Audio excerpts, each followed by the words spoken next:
ఈ 18 ఇయర్స్ ఏదైతే ఉందో సో దీనిని కేంద్ర ప్రభుత్వం పెంచేటువంటి ఆలోచన చేస్తూ ఉంది.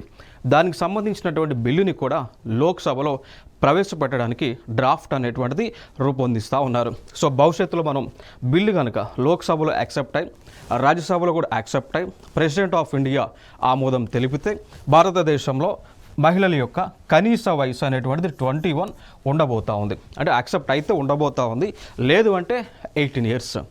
వయసుకు సంబంధించినటువంటి ఇంకొక అంశం ఏంటి అంటే భారతదేశంలో ఎవరైతే 18 ఇయర్స్ దాటి ఉంటారో వారందరినీ కూడా మేజర్గా పరిగణింపబడుతూ ఉంటారు. సో మేజర్ అని ఎవరిని అంటామంటే ఎవరైతే 18 ఇయర్స్ క్రాస్ అవుతారో వారందరూ కూడా మేజర్లు. 18 ఇయర్స్ కంటే తక్కువ ఉంటే వారు మైనర్ల పరిధిలోకి వస్తూ ఉంటారు.